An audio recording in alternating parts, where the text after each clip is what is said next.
just to remind you, so then the fundamental theorem of calculus, FTC, fundamental theorem of calculus, the integral from a to b from f of x dx is the most general antiderivative evaluated from a to b in this particular order, f of b minus f of a. This is applicable only if f of x is continuous on a comma b. So let me give you an example. Let's say the integral from 1 over x from -4 to 2 dx. The first thing I do, I'm looking and to see whether this function is continuous between -4 and 2. Is it?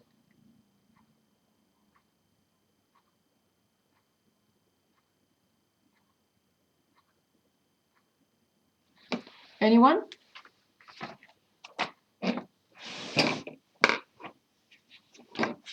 Is this function defined everywhere between -4 and 2? That's basically the question.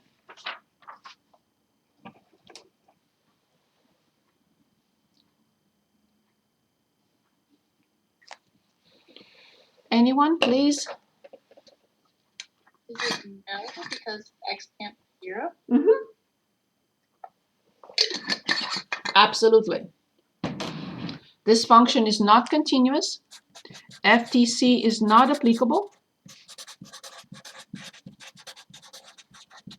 since 1 over x does not exist at x equals 0, and 0 is in the interval.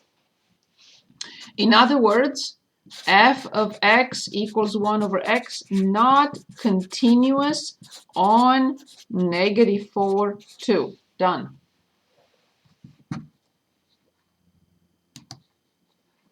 You have to take calculus 2. This is an improper integral, if you'd like to know how to determine this or how to analyze it. So, fundamental theorem of calculus is not applicable here for this function. Good. I would like to go back and finish 4.1 with a word problem. So, or 2. So let's start with 63 on page 393.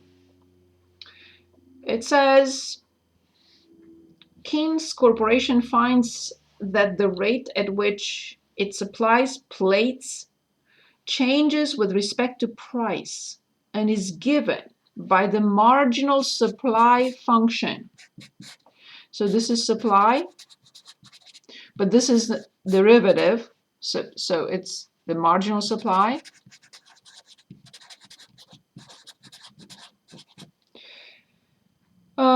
And the function is given to us 0.24x squared plus 4x and plus 10. X is the price per plate. Of course, in dollars. Find a supply function that is known. If it is known that Kinsa sells 121 plates when the price is $5 per plate, at $5 per plate. So they're given the marginal supply. They want us to find the supply function. Keeping in mind that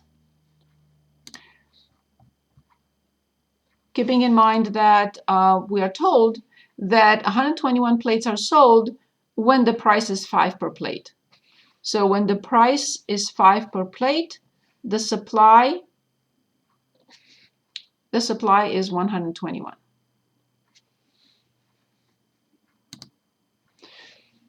Okay. Any suggestions? It's okay if you're wrong. Any suggestions? If I have S prime of x, how do I determine S of x? What do I have to do? What is the process called? Or what am I trying to do? Antiderivative. Exactly, exactly. So I find the antiderivative of s of x. Perfect. Of s prime. So how do I do that? Okay, I look at 0.24. Okay, 0.24. I'm asking myself what function prime will give us x squared. And remember the rule, how we do that.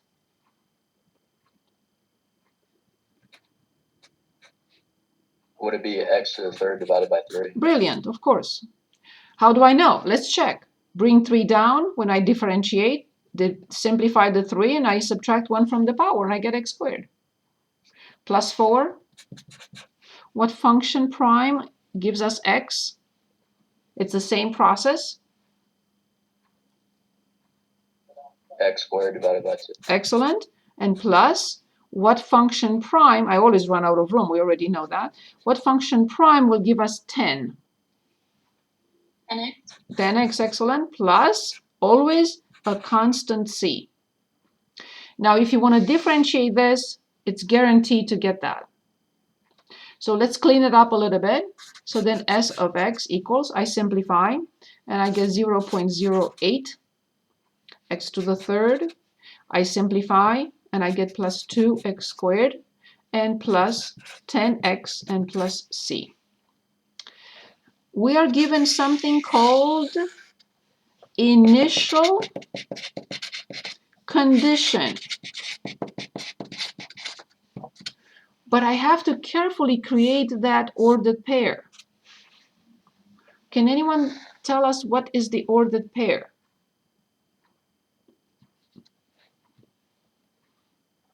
521. 521. Very good, because x is the independent variable and s is the dependent variable. So x has to be first.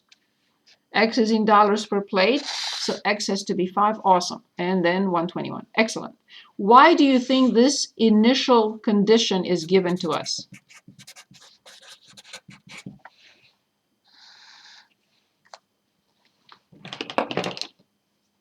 It's okay if you're wrong. Why do you think this is given to us? Why? It will enable us to determine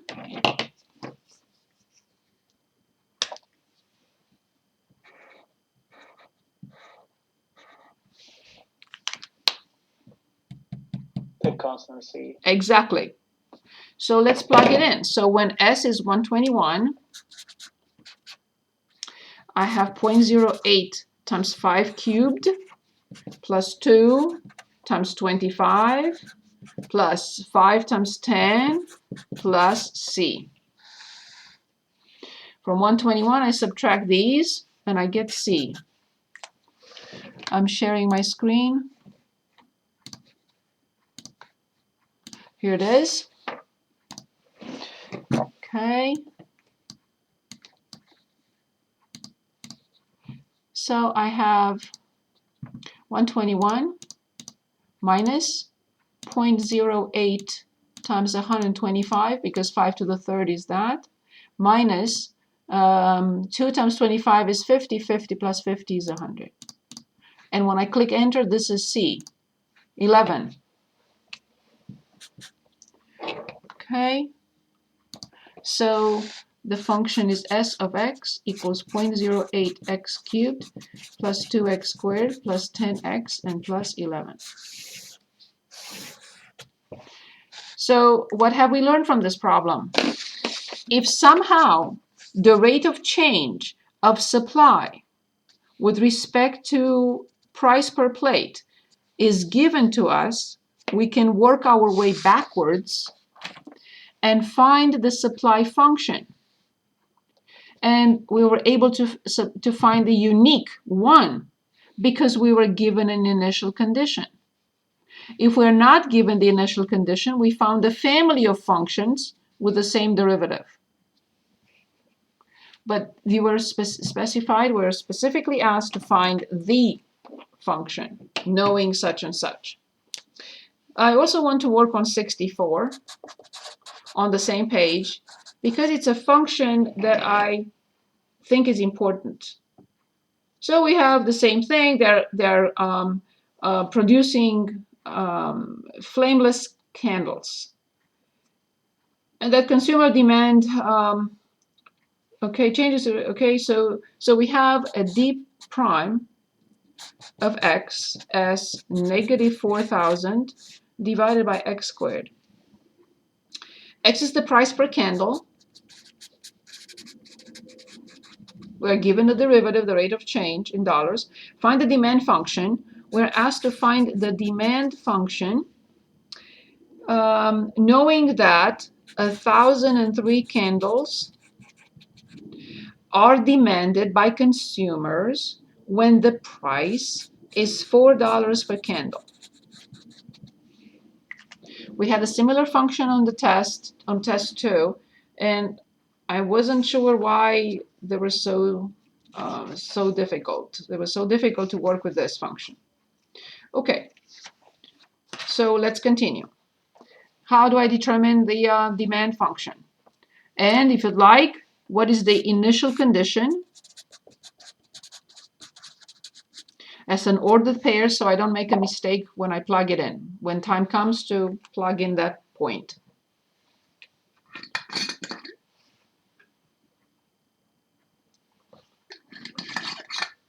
Isn't it 4 to 1,003? Yes, exactly. 4, 1,003, just to make sure. Perfect. So remember, this is basically negative 4,000, 1 over x squared. It's the same thing. It's 4,000 over 1, 4,000 times 1, 1 over times this. You can also present it as 4,000 times negative 1 over x squared, because this is a very important function that we know of. So then, can anyone get us started on d of x?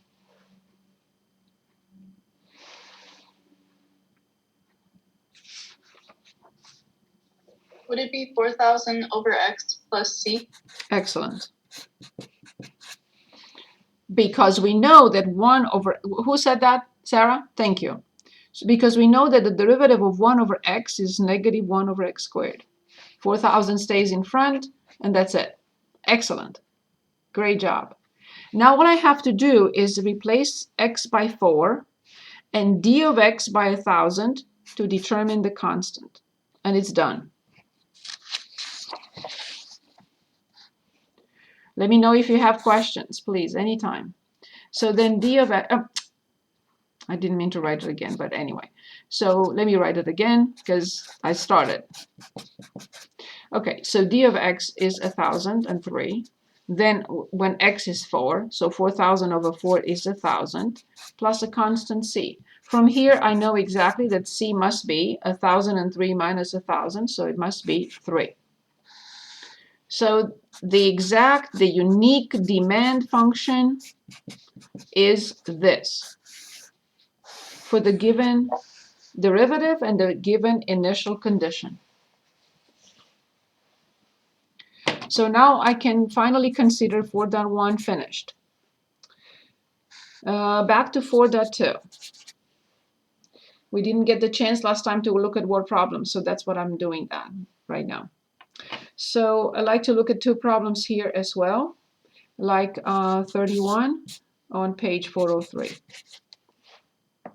Total cost from marginal cost.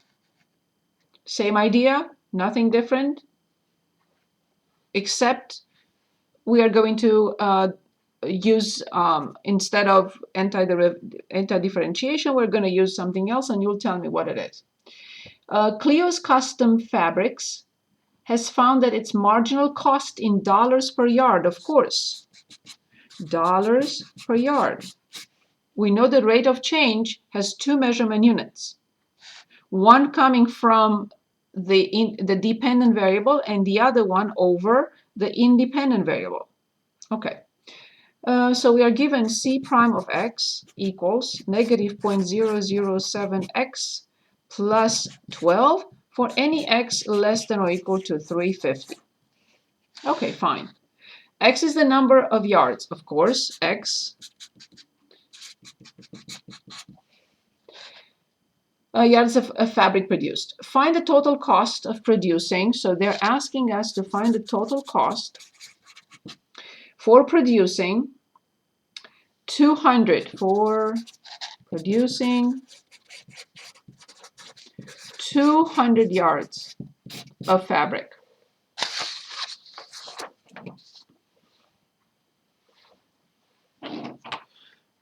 Okay. So coming back to, I didn't put this in the recycle bin in just yet. So just want to go back to one of the graphs if I can find it. Okay, here it is.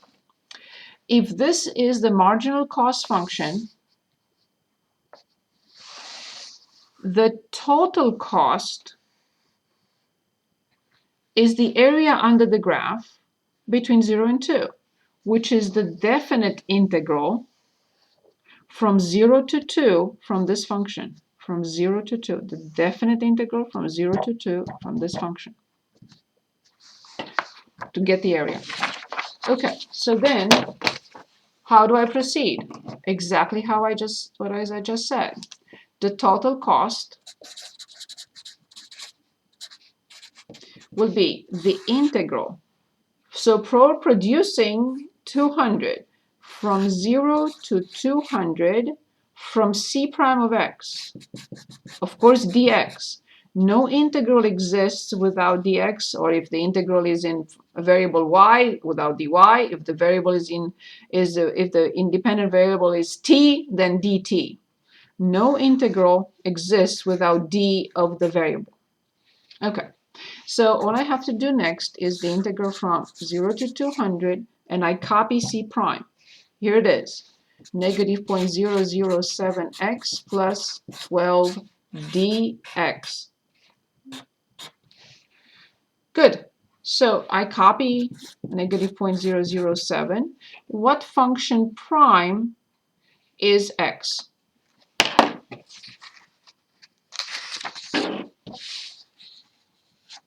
X squared over 2. X squared over 2. Plus, what function prime? What function prime is 12? 12x. 12x. Close the parenthesis, a vertical bar from 0 to 200. So put a parenthesis at the beginning. Negative 0.07 x squared over 2 plus 12x from 0 to 200.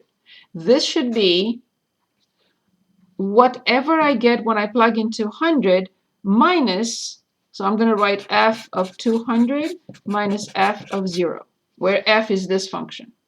But there is no need to put this in, because when I plug in 0, this piece is 0 and this piece is 0. So in this case, just because 0 creates the 0 here, I'm not going to write this. So all I have to do is just plug in 200. Negative 0.007, 200 squared over 2 plus 12 times 200. I'm going to share my screen and plug